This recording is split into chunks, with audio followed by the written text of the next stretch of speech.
In this video, I'll be discussing the history and music of the French Revolution during the 1790s with a focus on vocal music.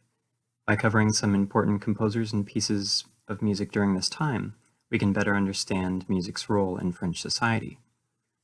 Two common ways in which individuals could support their side of the revolution with music was using existing melodies in a new setting or writing new music. Applying new text to existing melodies was a popular method that reflected their current revolutionary viewpoints.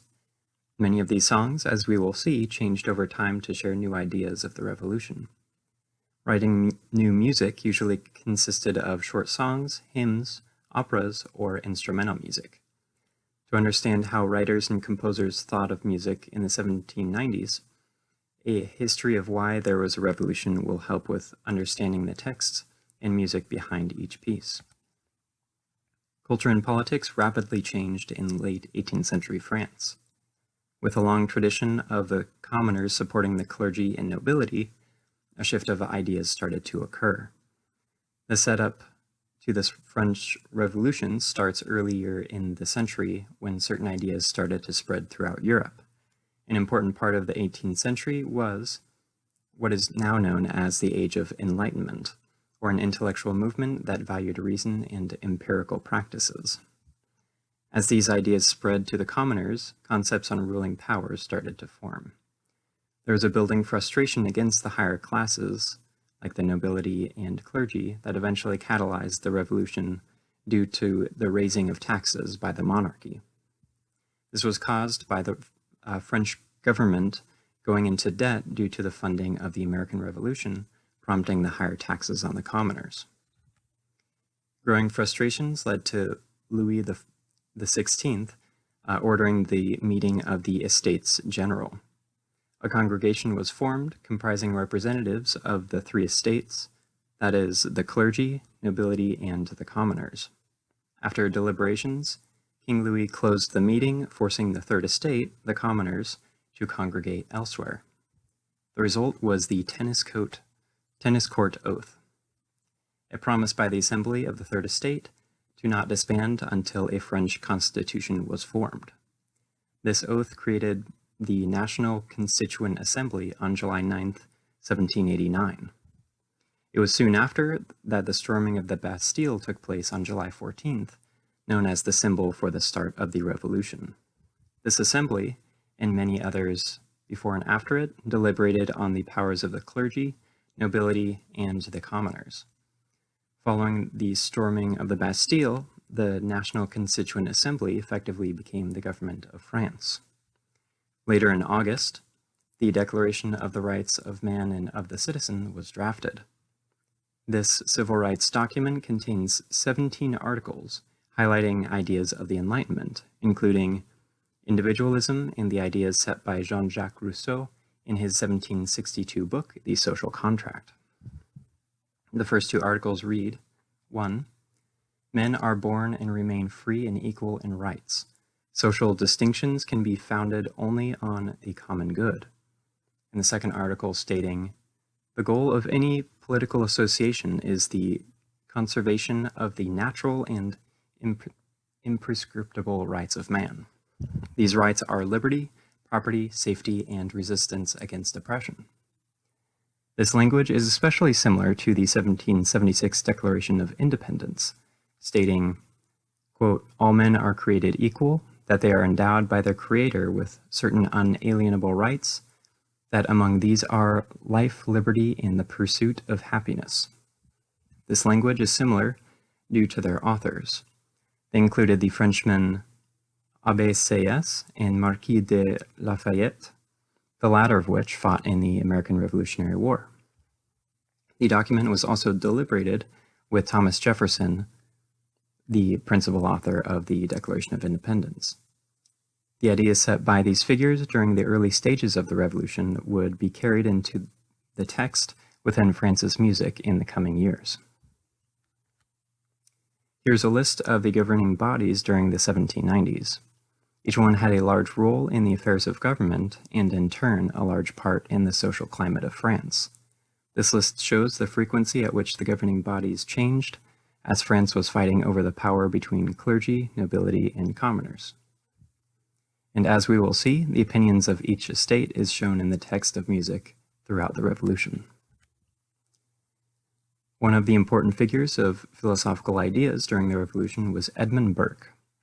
Burke was a philosopher and politician within the British government and was aware of the changing climate of France. He wrote his Reflections on the Revolution in France in 1790, echoing the side of the conservative French ideals that had been in place before the Revolution. Burke's opinion of nationalist tradition propagated within France with his Reflections on the Revolution published in French in late 1790. Burke stated, "They conceive that he who gave our nature to be perfected by our virtue willed also the necessary means of its perfection. He willed therefore the state. He willed its connection with the source and original archetype of all perfection. They who are conceived of this, his will, which is the law of laws, should be performed as all public solemn acts are performed, in buildings, in music, in decoration, in speech, in the dignity of persons, according to the customs of mankind, taught by their nature. This is, with modest splendor in unassuming state, with mild majesty in somber pomp." Burke's sentiments toward the sovereign state reflected that of the power of French government should be given to the nobility and clergy. Both sides of the Revolution would use Burke's ideas of spreading political views in public through the mediums such as speech and music. Notice how the Declaration of the Rights of Man and of the Citizen, as well as Burke's sentiment here, relate to nature or a natural state of things to argue their points. The former argues that equality is a natural law, and Burke, the latter, believing the power given to the sovereign state is natural through the eyes of God. These statements between the estates all center around the distribution of power within the government, and it is in the music of the Revolution that reflects these ideas. Viewing the musical society in revolutionary France during the late 18th century involves the efforts of reformers, composers, and the people. Musical festivals would share the ideas of the revolutionaries, celebrating crucial anniversaries about the Revolution. And these events always involved some sort of music. Constant Pierre documented the programs of 86 festivals from 1790 to 1800.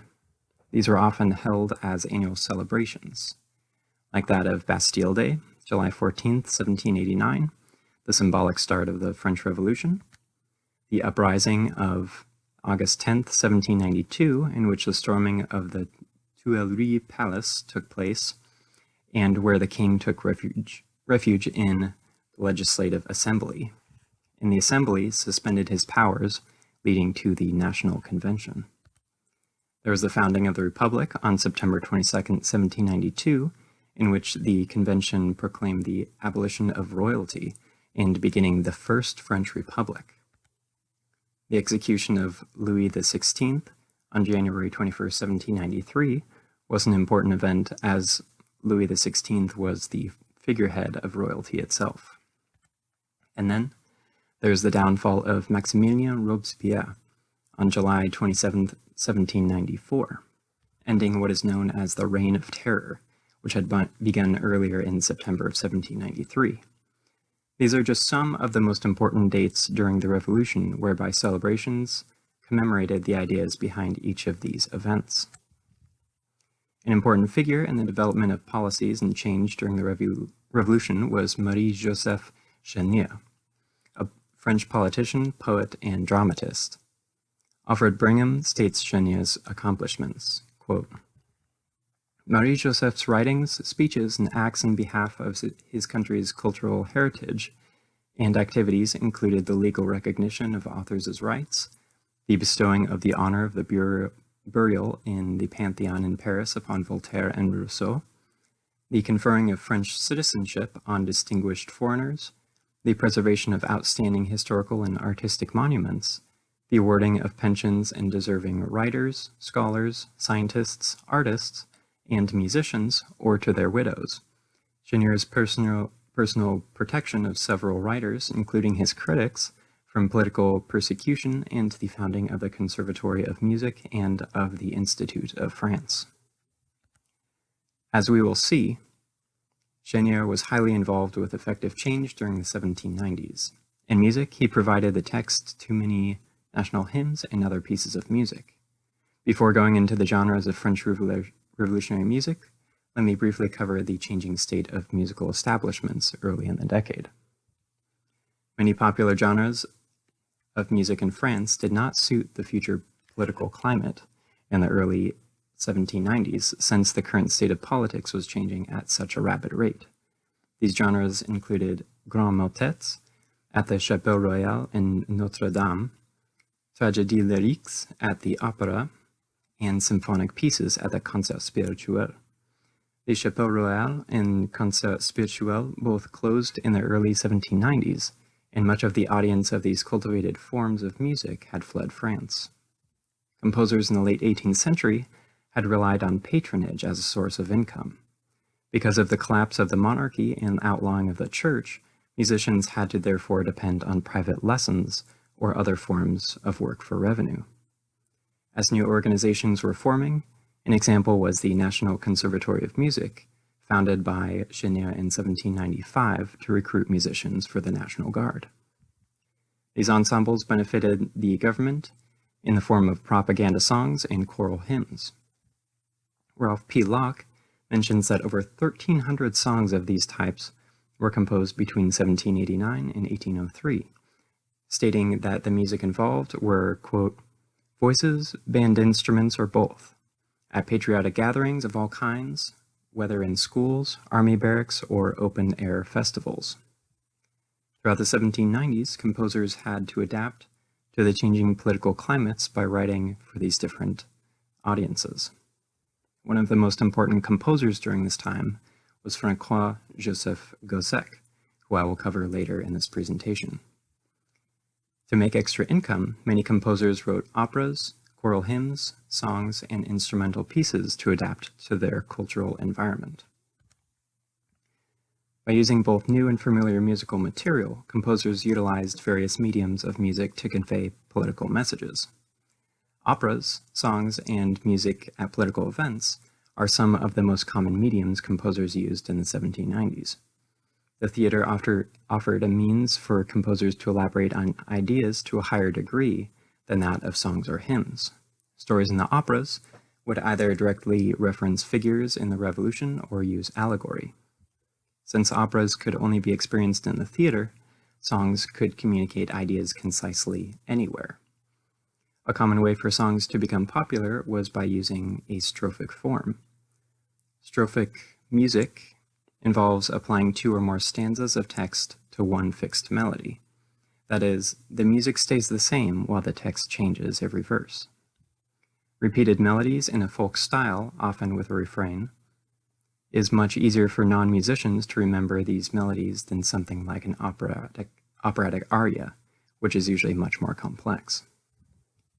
To distinguish how composers thought about writing music, let us now look at some compositional techniques composers used. In songs and hymns, composers would commonly use what is called monophonic and homophonic textures. Music using monophonic texture involves just one melodic line and nothing else. As we see here in the musical example titled, though in French, The Song of July 14th, the music can be sung for one single person or several people singing the same exact melody. Homophonic texture, on the other hand, involves the accompaniment of other pitches supporting the one melody. We usually think of this as singing in harmony.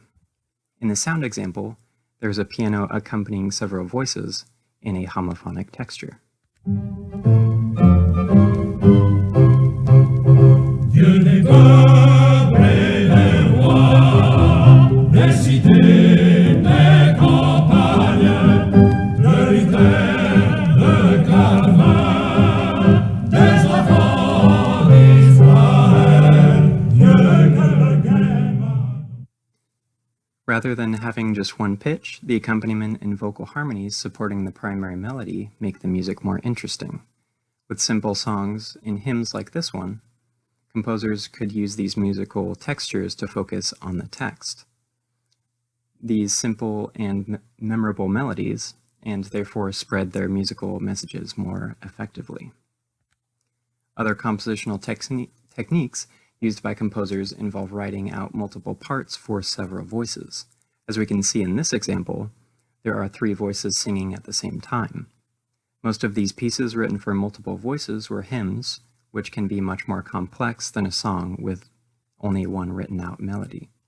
This piece, Hymn to Liberty, shows the use of homorhythm, which is the same as homophonic texture but focusing on rhythm, as well as polyphonic texture, which is the use of multiple melodies happening at the same time.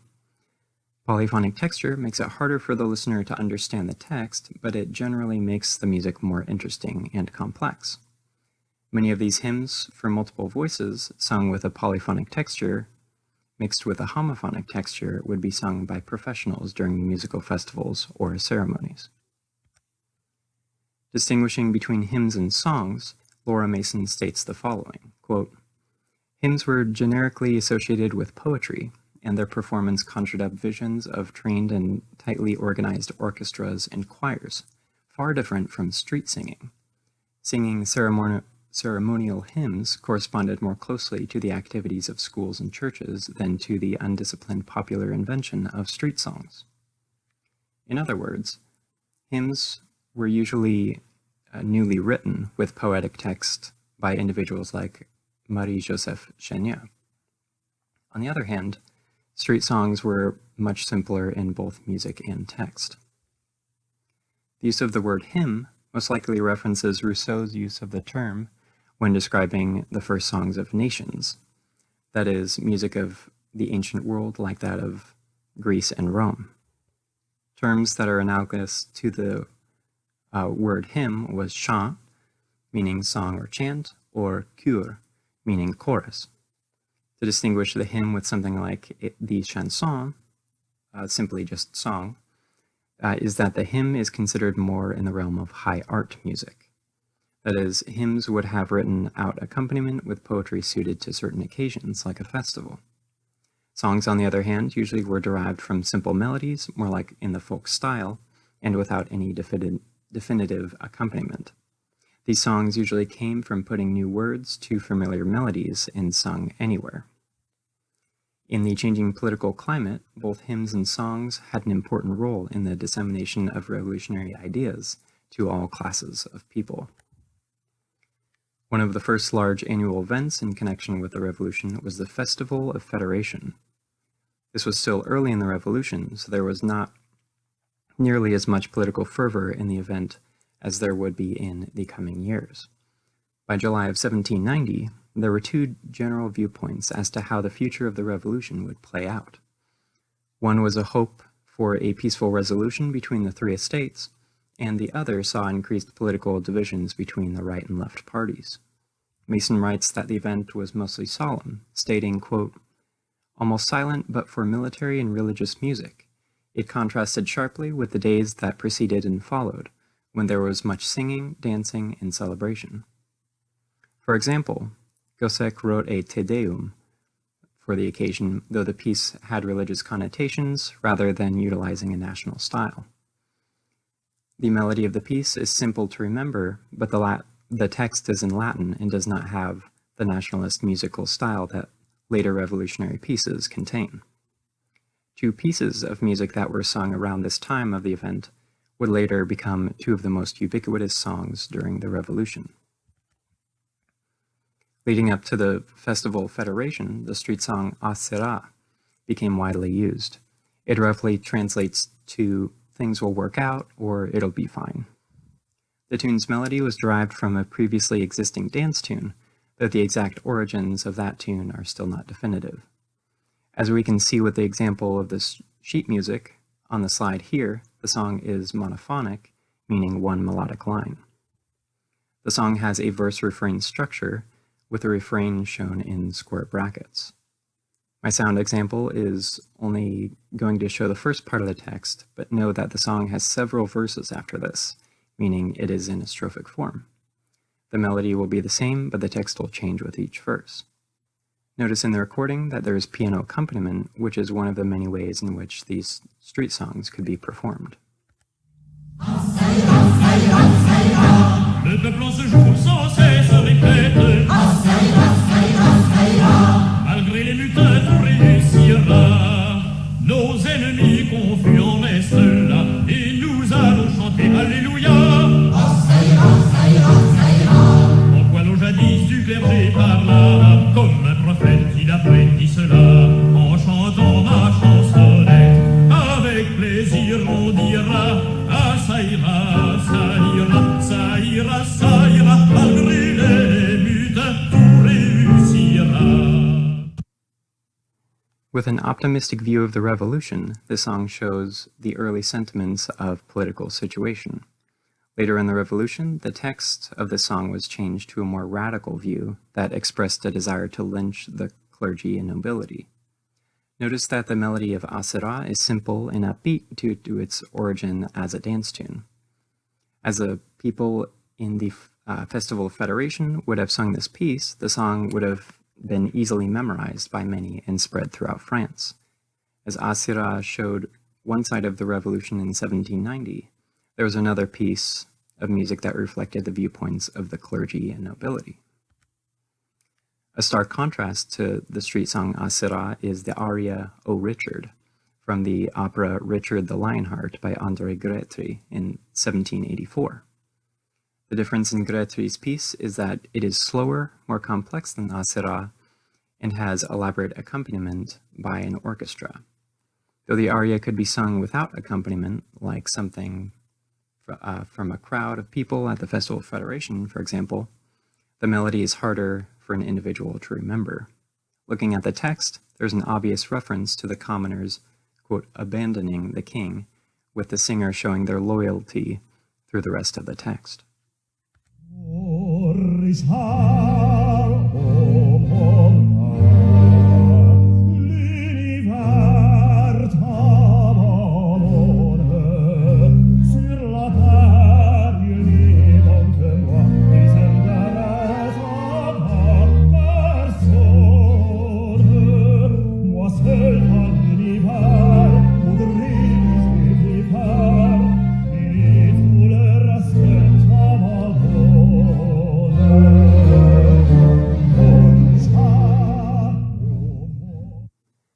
The other obvious contrast of the aria and Asera is that the style of the aria alludes to a higher class. Opera is associated with a cultivated high art and that many of the commoners would not have the luxury of experiencing. O Richard became and remained the anthem of royalism throughout the Revolution, retaining a consistent popularity. As the French culture would soon see, this divide between high and low classes would quickly become violent. The next few years involved royalty fleeing Paris and an overthrow of the monarchy. During this time, composers such as GOSSEC'S started to write specifically about the revolution at an increasing rate. François-Joseph GOSSEC'S was a French composer residing in Paris during the revolution. After resigning from his duties in the Paris Opera, in 1789, he directed the National Guard Band. In that position, he helped cultivate civil music, including songs, hymns, marches, and wind symphonies. These genres were all written for ceremonies and other events under the new regime. GOSSEC'S collaborated with many revolutionaries, including Marie-Joseph Chenier, and Jean-Louis Jam states that, quote, in 1791 and 1792, half of all the patriotic hymns were written by Chenier, and 3/4 of them were composed by GOSSEC'S. GOSSEC'S would become one of the most prolific composers of music with themes of the French Revolution. One important opera GOSSEC'S wrote was from 1792, titled L'Offrande à la Liberté, or The Offering of Freedom. This opera is a drama between French revolutionaries and foreign opponents, with triumphant pieces showing their splendor of freedom under a new governing body. In the next year, GOSSEC'S opera The Triumph of the Republic glorifies the victory of the revolutionary troops in the Battle of Valmy on September 20th, 1792, 2 days before the founding of the First French Republic. This opera contains hymn-like choruses written in a simple style with a homophonic texture, all of which was presented to a wide audience. The Fronde is important in the history of music due to its culmination of La Marseillaise at the end of the opera. This melody was written by the composer Claude-Joseph Rougochet de LISLE earlier that year. Elizabeth Bartlett states that GOSSEC'S arrangement of La Marseillaise in Le Fronde had an important role in turning the piece of music into, quote, the most powerful musical symbol of its country and epoch. La Marseillaise was later adopted by the French National Convention in 1795 as their anthem, and the music is still France's national anthem today.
The text in this piece does not shy away from radical revolutionary ideas, compared to the optimistic view like that of Seurat.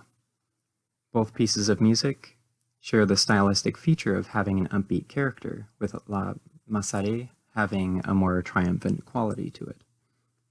Gossec used this melody as his last piece in the opera Le Fronde, with 6 different instrumental variations of the melody, lasting over 9 minutes. This next sound example shows the melody played by different instruments with a changing accompaniment after each variation.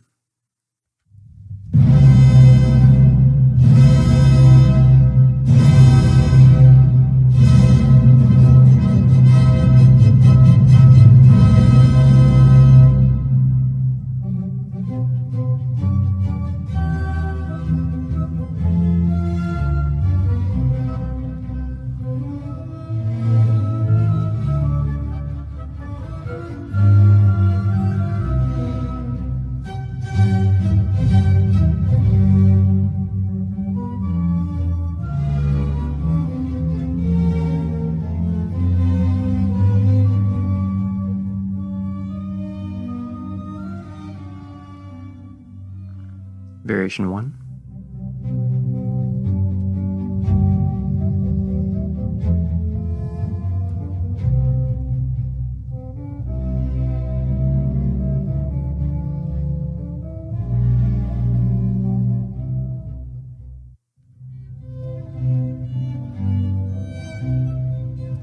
This is variation 2.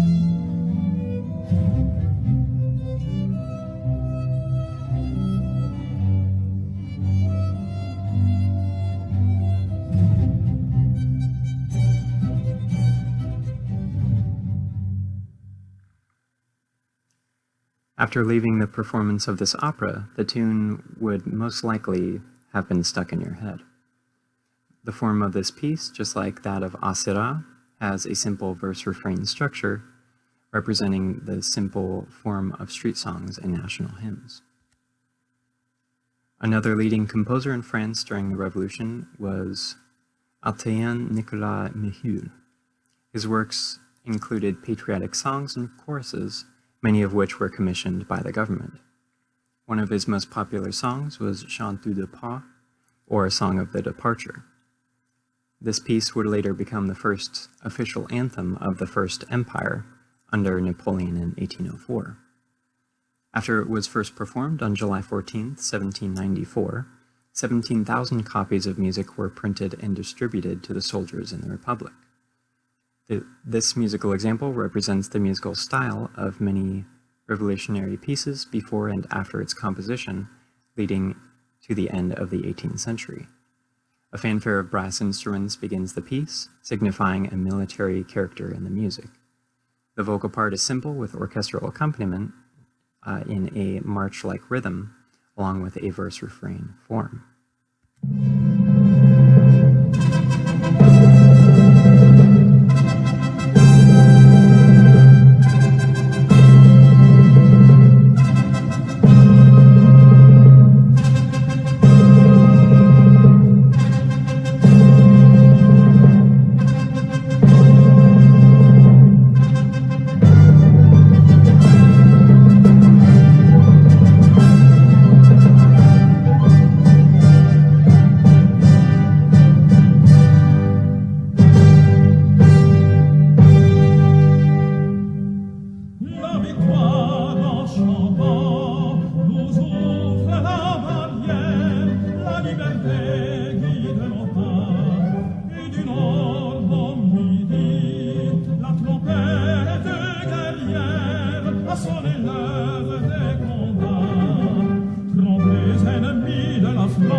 The text reflects the common theme of praising the new republic and tearing down the oppressive reign of authoritarians by way of fighting in battles. Much of the music written by composers such as MÉHUL and GOSSEC'S wrote in a similar style to what we just heard. As France continued the revolution throughout the rest of the decade, celebrations of anniversaries continued. Music during these events were commissioned by the government to exemplify the ideas set out by the new governing bodies. Institutions like that of the National Conservatory of Music, established by Chenier in 1795, helped musicians that had lost their source of income through patronage. Many long-established venues and events, like that of the Chapelle Royale and Concert Spirituel, had forced musicians to look for income elsewhere. Composers such as GOSSEC'S and MÉHUL became some of the most well-known French composers by writing national hymns and operas that reflected the changing political climate. Much of this music had a role of spreading the ideas of the revolutionaries. By using different techniques in composition, like that of form and texture, these composers focused on a clear understanding of the text. Like we saw with A Sera, street songs have melodies that are easy to remember and useful in the dissemination of political messages. Applying new text to existing melodies, writers could also change the text over time to reflect new ideas.